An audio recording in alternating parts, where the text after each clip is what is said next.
শ্রী শ্রী রামকৃষ্ণ কথামৃত দ্বিতীয় পর্বের আলোচনা।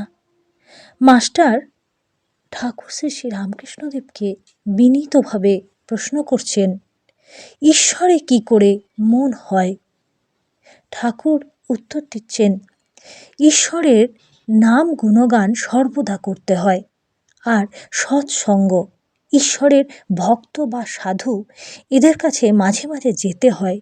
সংসারের ভিতর ও বিষয় কাজের ভিতর রাত দিন থাকলে ঈশ্বরে মন হয় না। মাঝে মাঝে নির্জনে গিয়ে তার চিন্তা করা বড় দরকার। প্রথম অবস্থায় মাঝে মাঝে নির্জন না হলে ঈশ্বরে মন রাখা বড় কঠিন। যখন চারাগাছ থাকে তখন তার চারিদিকে বেড়া দিতে হয়। বেড়া না দিলে ছাগল গরুতে খেয়ে ফেলে। ধ্যান করবে মনে, কোণে ও বনে, আর সর্বদা সৎ সৎ বিচার করবে, ঈশ্বরই সৎ কিনা নিত্য বস্তু আর সব অসৎ কিনা অনিত্য। এই বিচার করতে করতে অনিত্য বস্তু মন থেকে ত্যাগ করবে। মাস্টার বিনীতভাবে আবারও প্রশ্ন করছেন, সংসারে কি রকম করে থাকতে হবে? ঠাকুর শ্রী রামকৃষ্ণদেব উত্তর দিচ্ছেন, সব কাজ করবে কিন্তু মন ঈশ্বরেতে রাখবে। স্ত্রী, পুত্র, বাপ, মা সকলকে নিয়ে থাকবে এবং সেবা করবে যেন কত আপনার লোক, কিন্তু মনে জানবে যে তারা তোমার কেউ নয়। বড় মানুষের বাড়ির দাস সব কাজ করছে, কিন্তু দেশে নিজের বাড়ির দিকে মন পড়ে আছে। আবার সে মনিবের ছেলেদের আপনার ছেলের মতো মানুষ করে, বলে আমার রাম আমার হরি, কিন্তু মনে বেশ জানে এরা আমার কেউ নয়। কচ্ছপ জলে চড়ে বেড়ায়, কিন্তু তার মন কোথায় পড়ে আছে জানো? আড়ায় পড়ে আছে যেখানে তার ডিমগুলি আছে। সংসারের সব কর্ম করবে, কিন্তু ঈশ্বরে মন ফেলে রাখবে। ঈশ্বরে ভক্তি লাভ না করে যদি সংসার করতে যাও, তাহলে আরও জড়িয়ে পড়বে। বিপদ, শোক, তাপ এসবে অধৈর্য হয়ে যাবে, আর যত বিষয় চিন্তা করবে ততই আসক্তি বাড়বে। তেল হাতে মেখে তবে কাঁঠাল ভাঙতে হয়, তা না হলে হাতে আঠা জড়িয়ে যায়। ঈশ্বরে ভক্তিরূপ তেল লাভ করে তবে সংসারের কাজে হাত দিতে হয়। কিন্তু এই ভক্তি লাভ করতে হলে নির্জনে যাওয়া চাই। মাখন তুলতে গেলে নির্জনে দই পাততে হয়। দইকে নাড়ানাড়ি করলে দই বসে না। তারপর নির্জনে বসে সব কাজ ফেলে ওই দই মন্থন করতে হয়, তবে মাখন তোলা যায়। আবার দেখো, এই মনে নির্জনে ঈশ্বরের চিন্তা করলে জ্ঞান, বৈরাগ্য, ভক্তি লাভ হয়, কিন্তু সংসারে ফেলে রাখলে ওই মন নীচ হয়ে যায়। সংসারে কেবল কামিনী কাঞ্চন চিন্তা। সংসার জল আর মনটি যেন দুধ। যদি জলে ফেলে রাখো তাহলে দুধে জলে মিশে এক হয়ে যায়। খাঁটি দুধ খুঁজে পাওয়া যায় না। দুধকে দই পেতে মাখন তুলে যদি জলে রাখা যায় তাহলে ভাসে।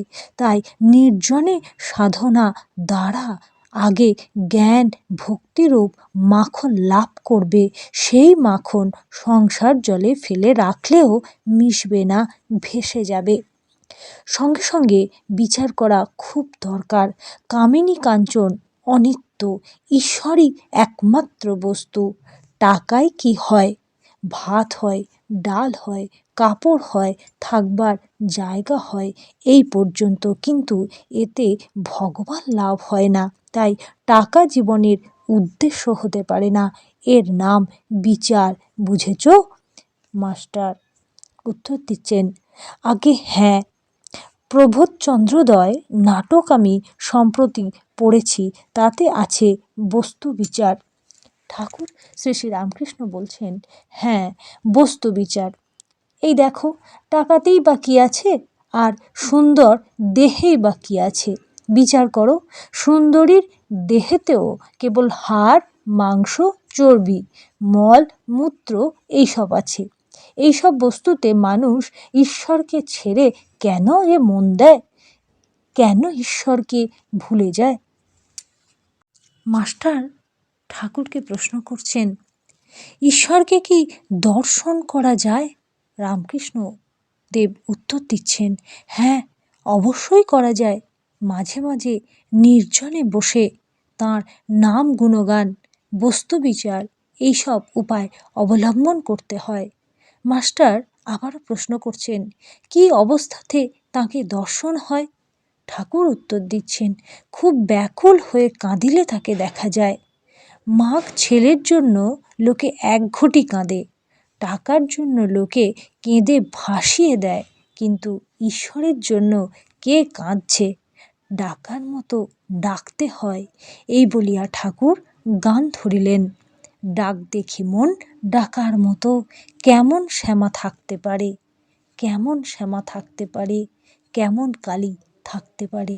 মন যদি একান্ত হও, জবা বিল্বপত্র লও, ভক্তি চন্দন মিশাইয়ে মার পদে পুষ্পাঞ্জলি দাও। ব্যাকুলতা হলেই অরুণ উদয় হয়, তারপর সূর্য দেখা দেন। ব্যাকুলতার পরই ঈশ্বর দর্শন। 3 টান একত্রে হলে তবে তিনি দেখা দেন। বিষয়ীর বিষয়ের ওপর, মায়ের সন্তানের ওপর, আর সতীর পতির ওপর টান। এই 3 টান যদি কারোর একসঙ্গে হয়, সেই টানের জোরে ঈশ্বরকে লাভ করতে পারে। কথাটা এই, ঈশ্বরকে ভালোবাসতে হবে।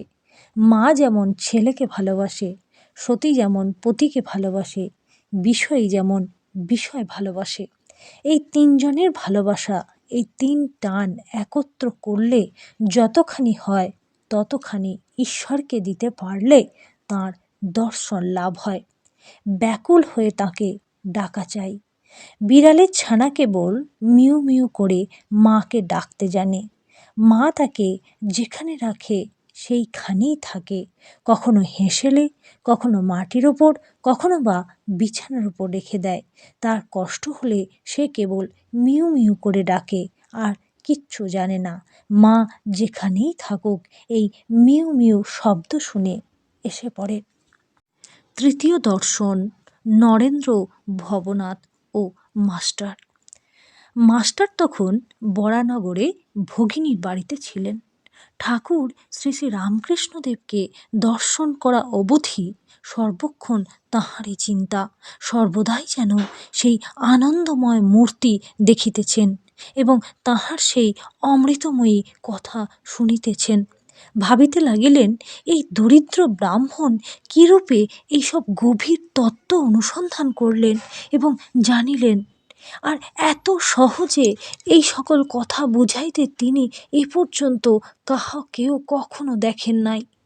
কখন তাহার কাছে যাইবেন, আবার তাহাকে দর্শন করিবেন, এই কথা রাত দিন ভাবিতেছেন। দেখিতে দেখিতে রবিবার আসিয়া পড়িল। বরানগরের নেপালবাবুর সঙ্গে বেলা 3টে-4টের সময় তিনি দক্ষিণেশ্বরের বাগানে আসিয়া পৌঁছালেন। দেখিলেন সেই পূর্বপরিচিত ঘরের মধ্যে ঠাকুর শ্রী শ্রী রামকৃষ্ণদেব ছোট তক্তপোশের ওপর বসিয়া আছেন। ঘরে এক ঘর লোক। রবিবার অবসর হইয়াছে, তাই ভক্তেরা দর্শন করিতে আসিয়াছেন। এখনো মাস্টারের সঙ্গে কাহারও আলাপ হয় নাই। তিনি সভা মধ্যে এক পার্শ্বে আসন গ্রহণ করিলেন। দেখিলেন ভক্ত সঙ্গে সহাস্য বদনে ঠাকুর কথা কইতেছে।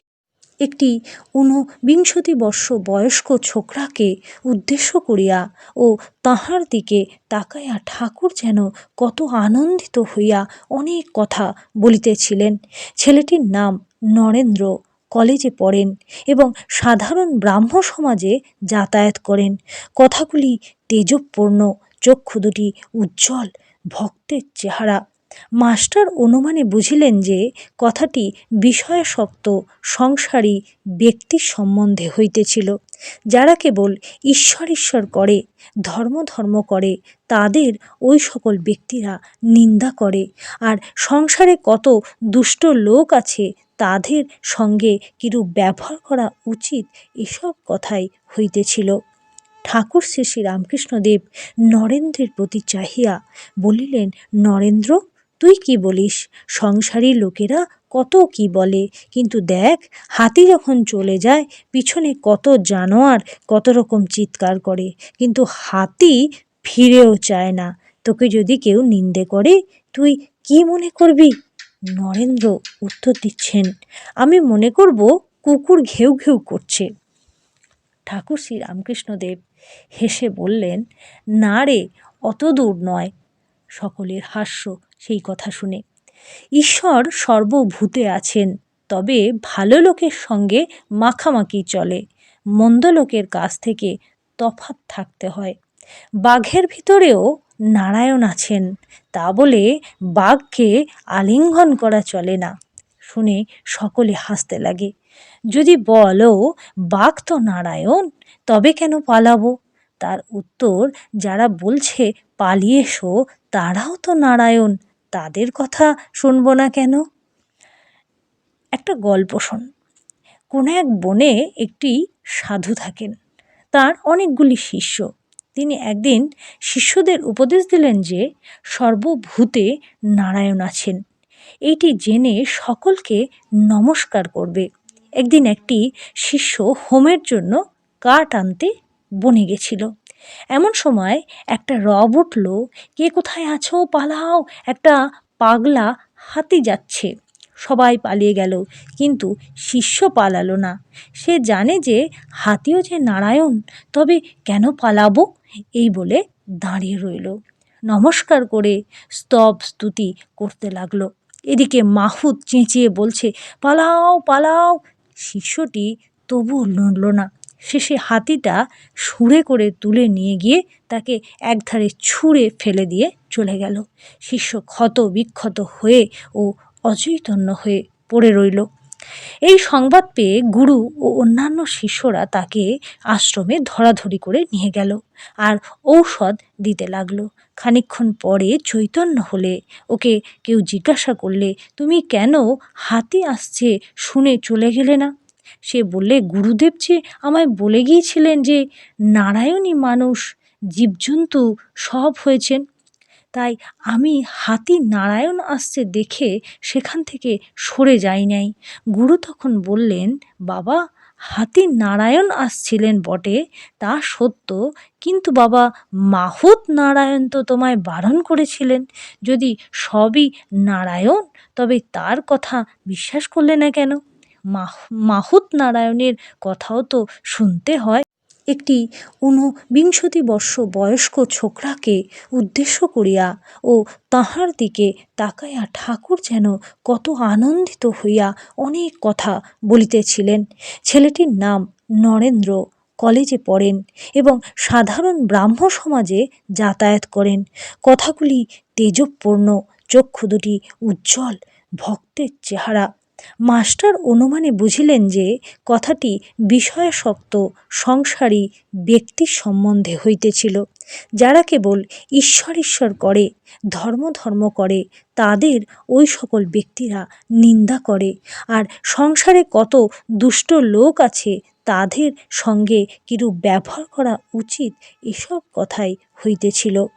ঠাকুর শ্রী শ্রী রামকৃষ্ণদেব নরেন্দ্রের প্রতি চাহিয়া বলিলেন, নরেন্দ্র, তুই কি বলিস? সংসারী লোকেরা কত কি বলে, কিন্তু দেখ, হাতি যখন চলে যায় পিছনে কত জানোয়ার কত রকম চিৎকার করে, কিন্তু হাতি ফিরেও চায় না। তোকে যদি কেউ নিন্দে করে তুই কি মনে করবি? নরেন্দ্র উত্তর দিচ্ছেন, আমি মনে করব কুকুর ঘেউ ঘেউ করছে। ঠাকুর শ্রী রামকৃষ্ণদেব হেসে বললেন, না রে, অত দূর নয়। সকলের হাস্য সেই কথা শুনে। ঈশ্বর সর্বভূতে আছেন, তবে ভালো লোকের সঙ্গে মাখামাখি চলে, মন্দ লোকের কাছ থেকে তফাৎ থাকতে হয়। বাঘের ভিতরেও নারায়ণ আছেন, তা বলে বাঘকে আলিঙ্গন করা চলে না। শুনে সকলে হাসতে লাগে। যদি বলো বাঘ তো নারায়ণ, তবে কেন পালাবো? তার উত্তর, যারা বলছে পালিয়ে এসো তারাও তো নারায়ণ, তাদের কথা শুনবো না কেন? একটা গল্প শোন। কোনো এক বনে একটি সাধু থাকেন। তার অনেকগুলি শিষ্য।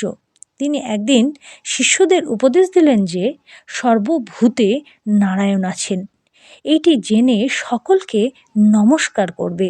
একদিন একটি শিষ্য হোমের জন্য কাঠ আনতে বনে গেছিল। এমন সময় একটা রব উঠল, কে কোথায় আছো, পালাও, একটা পাগলা হাতি যাচ্ছে। সবাই পালিয়ে গেল, কিন্তু শিষ্য পালালো না। সে জানে যে হাতিও যে নারায়ণ, তবে কেন পালাবো, এই বলে দাঁড়িয়ে রইল। নমস্কার করে স্তব স্তুতি করতে লাগলো। এদিকে মাহুত চেঁচিয়ে বলছে, পালাও পালাও। শিষ্যটি তবুও নড়ল না। শেষে হাতিটা সুরে করে তুলে নিয়ে গিয়ে তাকে একধারে ছুঁড়ে ফেলে দিয়ে চলে গেল। শিষ্য ক্ষত বিক্ষত হয়ে ও অচৈতন্য হয়ে পড়ে রইল। এই সংবাদ পেয়ে গুরু ও অন্যান্য শিষ্যরা তাকে আশ্রমে ধরাধরি করে নিয়ে গেল আর ঔষধ দিতে লাগলো। খানিকক্ষণ পরে চৈতন্য হলে ওকে কেউ জিজ্ঞাসা করলে, তুমি কেন হাতি আসছে শুনে চলে গেলে না? সে বললে, গুরুদেব যে আমায় বলে গিয়েছিলেন যে নারায়ণী মানুষ জীবজন্তু সব হয়েছেন, তাই আমি হাতি নারায়ণ আসছে দেখে সেখান থেকে সরে যাই নাই। গুরু তখন বললেন, বাবা, হাতি নারায়ণ আসছিলেন বটে, তা সত্য, কিন্তু বাবা মাহুত নারায়ণ তো তোমায় বারণ করেছিলেন। যদি সবই নারায়ণ, তবে তার কথা বিশ্বাস করলে না কেন? মাহুত নারায়ণের কথাও তো শুনতে হয়। শাস্ত্রে আছে, আপো নারায়ণা, অর্থাৎ জল নারায়ণ। কিন্তু কোনো জল ঠাকুর সেবায় চলে, আবার কোনো জলে আঁচানো, বাসন মাজা, কাপড় কাচা কেবল চলে, কিন্তু খাওয়া বা ঠাকুর সেবা চলে না। তেমনি সাধু অসাধু, ভক্ত অভক্ত সকলেরই হৃদয়ে নারায়ণ আছেন, কিন্তু অসাধু অভক্ত দুষ্ট লোকের সঙ্গে ব্যবহার চলে না, মাখামাখি চলে না। কারো সঙ্গে কেবল মুখের আলাপ পর্যন্ত চলে, আবার কারো সঙ্গে তাও চলে না। ওইরূপ লোকের কাছ থেকে তফাতে থাকতে হয়। একজন ভক্ত ঠাকুরকে প্রশ্ন করছেন, মহাশয়, যদি দুষ্ট লোকে অনিষ্ট করতে আসে বা অনিষ্ট করে, তাহলে কি চুপ করে থাকা উচিত? ঠাকুর শ্রী শ্রী রামকৃষ্ণদেব বলছেন, লোকের সঙ্গে বাস করতে গেলেই দুষ্ট লোকের হাত থেকে আপনাকে রক্ষা করার জন্য একটু তমগুণ দেখানো দরকার, কিন্তু সে অনিষ্ট করবে বলে উল্টে তার অনিষ্ট করা উচিত নয়। এক মাঠে এক রাখাল গরু চড়াতো। সেই মাঠে একটি ভয়ানক বিষাক্ত সাপ ছিল। সকলেই সেই সাপের ভয়ে অত্যন্ত সাবধানে থাকত। একদিন একটি ব্রহ্মচারী সেই মাঠের পথ দিয়ে আসছিল। রাখালেরা দৌড়ে এসে বললে, ঠাকুরমশাই, ওই দিক দিয়ে যাবেন না, ওদিকে একটি ভয়ানক বিষাক্ত সাপ আছে। ব্রহ্মচারী বললে, বাবা, তা হোক, আমার তাতে ভয় নাই, আমি মন্ত্র জানি। এই কথা বলে ব্রহ্মচারী সেই দিকে চলে গেলেন। রাখালেরা ভয়ে কেউ সঙ্গে গেল না। এদিকে সাপটা ফনা তুলে দৌড়ে আসছে, কিন্তু কাছে না আসতে আসতে ব্রহ্মচারী যেই একটি মন্ত্র পড়লেন, অমনি সাপটা কেঁচোর মতো পায়ের কাছে পড়ে রইল। ব্রহ্মচারী বললে, ওরে, তুই কেন পরের হিংসা করে বেড়াস? আয়, তোকে মন্ত্র দেবো। এই মন্ত্র জপলে তোর ভগবানে ভক্তি হবে, ভগবান লাভ হবে, আর হিংসা প্রবৃত্তি থাকবে না। এই বলে সাপকে মন্ত্র দিল। সাপটা মন্ত্র পেয়ে গুরুকে প্রণাম করলে আর জিজ্ঞাসা করলে, ঠাকুর, কি করে সাধনা করব বলুন? গুরু বললেন, এই মন্ত্র জপ করো আর কারো হিংসা করো না। ব্রহ্মচারী যাবার সময় বললে, আমি আবার আসব। এইরকম কিছুদিন যায়। রাখালেরা দেখে যে সাপটা আর কামড়াতে আসে না, ঢেলা মারে, তবুও রাগ হয় না, যেন কেঁচোর মতো হয়ে আছে। একদিন একজন রাখাল কাছে গিয়ে ল্যাজ ধরে খুব ঘুরপাক দিয়ে তাকে আছড়ে আছড়ে ফেলে দিল। সাপটার মুখ দিয়ে রক্ত উঠতে লাগলো, আর সে অবচেতন হয়ে পড়ে রইল, নড়ে না, চড়ে না। রাখালেরা মনে করলে যে সাপটা মরে গেছে। এই মনে করে তারা সব চলে গেল। অনেক রাত্রিতে সাপের চেতনা হলো। সে আস্তে আস্তে অতি কষ্ট করে তার গর্তের ভিতর চলে গেল। শরীর চূর্ণ, নড়বার শক্তি নাই। অনেক দিন পরে যখন অস্থি চর্মসার, তখন বাহিরে আহারের চেষ্টায় রাত্রিতে একবার চড়তে আসতো। ভয়ে দিনের বেলায় আসতো না। মন্ত্রলা অবধি আর হিংসাও করে না। মাটি, পাতা, গাছ থেকে পড়ে গেছে এমন ফল খেয়ে প্রাণ ধারণ করত। প্রায় ১ বৎসর পরে ব্রহ্মচারী সেই পথে আবার এলো। এসেই সাপের সন্ধান করলে। রাখালেরা বললে সে সাপটা মরে গেছে। ব্রহ্মচারীর কিন্তু ও কথা বিশ্বাস হলো না। সে জানে যে মন্ত্র নিয়েছে তা সাধন না হলে দেহত্যাগ হবে না। খুঁজে খুঁজে সেই দিকে তার দেওয়ার নাম ধরে ডাকতে লাগলো। সে গুরুদেবের আওয়াজ শুনে গর্ত থেকে বেরিয়ে এলো ও খুব ভক্তি ভরে প্রণাম করলে। ব্রহ্মচারী জিজ্ঞাসা করলে, তুই এখন কেমন আছিস? সে বললে, আজ্ঞে ভালো আছি। ব্রহ্মচারী বললে, তবে তুই এত রোগা হয়ে গেছিস কেন? সাপ বললে, ঠাকুর আপনি আদেশ করেছেন কারো হিংসা করো না, তাই পাতাটা ফলটা খাই বলে বোধহয় রোগা হয়ে গেছি।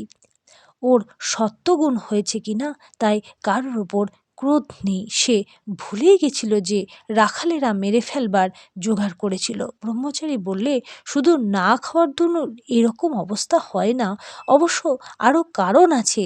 ভেবে দেখ। সাপটার মনে পড়ল যে রাখালেরা আছাড় মেরেছিল। তখন সে বললে, ঠাকুর মনে পড়েছে বটে, রাখালেরা একদিন আছাড় মেরেছিল। ঠাকুর শ্রী শ্রী রামকৃষ্ণদেব বলছেন, লোকের সঙ্গে বাস করতে গেলেই দুষ্ট লোকের হাত থেকে আপনাকে রক্ষা করার জন্য একটু তমগুণ দেখানো দরকার, কিন্তু সে অনিষ্ট করবে বলে উল্টে তার অনিষ্ট করা উচিত নয়। এক মাঠে এক রাখাল গরু চড়াতো। সেই মাঠে একটি ভয়ানক বিষাক্ত সাপ ছিল। সকলেই সেই সাপের ভয়ে অত্যন্ত সাবধানে থাকত। একদিন একটি ব্রহ্মচারী সেই মাঠের পথ দিয়ে আসছিল। রাখালেরা দৌড়ে এসে বললে, ঠাকুরমশাই ওই দিক দিয়ে যাবেন না, ওদিকে একটি ভয়ানক বিষাক্ত সাপ আছে। ব্রহ্মচারী বললে, বাবা তা হোক, আমার তাতে ভয় নাই, আমি মন্ত্র জানি। এই কথা বলে ব্রহ্মচারী সেই দিকে চলে গেলেন। রাখালেরা ভয়ে কেউ সঙ্গে গেল না।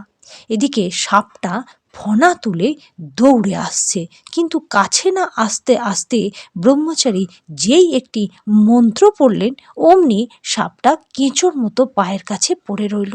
ব্রহ্মচারী বললে, ওরে তুই কেন পরের হিংসা করে বেড়াস? আয় তোকে মন্ত্র দেবো। এই মন্ত্র জপলে তোর ভগবানে ভক্তি হবে, ভগবান লাভ হবে, আর হিংসা প্রবৃত্তি থাকবে না। এই বলে সাপকে মন্ত্র দিল। সাপটা মন্ত্র পেয়ে গুরুকে প্রণাম করলে আর জিজ্ঞাসা করলে, ঠাকুর কি করে সাধনা করব বলুন? গুরু বললেন, এই মন্ত্র জপ করো আর কারো হিংসা করো না। ব্রহ্মচারী যাবার সময় বললে, আমি আবার আসব। এইরকম কিছুদিন যায়। রাখালেরা দেখে যে সাপটা আর কামড়াতে আসে না, ঢেলা মারে, তবুও রাগ হয় না, যেন কেঁচোর মতো হয়ে আছে। একদিন একজন রাখাল কাছে গিয়ে ল্যাজ ধরে খুব ঘুরপাক দিয়ে তাকে আছড়ে আছড়ে ফেলে দিল। সাপটার মুখ দিয়ে রক্ত উঠতে লাগলো আর সে অবচেতন হয়ে পড়ে রইল, নড়ে না, চড়ে না। রাখালেরা মনে করলে যে সাপটা মরে গেছে। এই মনে করে তারা সব চলে গেল। অনেক রাত্রিতে সাপের চেতনা হলো। সে আস্তে আস্তে অতি কষ্ট করে তার গর্তের ভিতর চলে গেল। শরীর চূর্ণ, নড়বার শক্তি নাই। অনেক দিন পরে যখন অস্থি চর্মসার, তখন বাহিরে আহারের চেষ্টায় রাত্রিতে একবার চড়তে আসতো। ভয়ে দিনের বেলায় আসতো না। মন্ত্রলা অবধি আর হিংসাও করে না। মাটি, পাতা, গাছ থেকে পড়ে গেছে এমন ফল খেয়ে প্রাণ ধারণ করত। প্রায় 1 বৎসর পরে ব্রহ্মচারী সেই পথে আবার এলো। এসেই সাপের সন্ধান করলে। রাখালেরা বললে সে সাপটা মরে গেছে। ব্রহ্মচারীর কিন্তু ও কথা বিশ্বাস হলো না। সে জানে যে মন্ত্র নিয়েছে তা সাধন না হলে দেহত্যাগ হবে না। খুঁজে খুঁজে সেই দিকে তার দেওয়ার নাম ধরে ডাকতে লাগলো। সে গুরুদেবের আওয়াজ শুনে গর্ত থেকে বেরিয়ে এলো ও খুব ভক্তি ভরে প্রণাম করলে। ব্রহ্মচারী জিজ্ঞাসা করলে, তুই এখন কেমন আছিস? সে বললে, আজ্ঞে ভালো আছি। ব্রহ্মচারী বললে, তবে তুই এত রোগা হয়ে গেছিস কেন? সাপ বললে, ঠাকুর আপনি আদেশ করেছেন কারো হিংসা করো না, তাই পাতাটা ফলটা খাই বলে বোধহয় রোগা হয়ে গেছি। ওর সত্ত্বগুণ হয়েছে কিনা তাই কারোর ওপর ক্রোধ নেই। সে ভুলেই গেছিল যে রাখালেরা মেরে ফেলবার জোগাড় করেছিল। ব্রহ্মচারী বললে, শুধু না খাওয়ার জন্য এরকম অবস্থা হয় না, অবশ্য আরও কারণ আছে, ভেবে দেখ। সাপটার মনে পড়ল যে রাখালেরা আছাড় মেরেছিল। তখন সে বললে, ঠাকুর মনে পড়েছে বটে, রাখালেরা একদিন আছাড় মেরেছিল। তারা অজ্ঞান, জানে না যে আমার মনের কি অবস্থা। আমি যে কাহাকেও কামড়াবো না বা কোনোরূপ অনিষ্ট করব না, কেমন করে তারা জানবে? ব্রহ্মচারী বললে, ছি, তুই এত বোকা, আপনাকে রক্ষা করতে জানিস না? আমি কামড়াতেই বারণ করেছি, ফোঁস করতে নয়। ফোঁস করে তাদের ভয় দেখাসনি কেন? দুষ্ট লোকের কাছে ফোঁস করে তাদের ভয় দেখাতে হয়, পাছে অনিষ্ট করে। তাদের গায়ে বিষ ঢালতে নেই, অনিষ্ট করতে নাই। কথামৃতর 2য় পর্ব আজকে এটুকুই। পরবর্তী অডিও নিয়ে আসবো খুব শীঘ্রই। সকলে ভালো থাকবেন, সুস্থ থাকবেন। আর যদি ভালো লাগে একটা লাইক করবেন। আর যদি ভুল ত্রুটি কিছু মনে হয় অবশ্যই কমেন্টের মাধ্যমে সেটি তুলে ধরবেন, তাহলে আমি পরবর্তী অডিওতে সেটি খেয়াল রাখার চেষ্টা করব। সকলকে আন্তরিক ধন্যবাদ জানাই।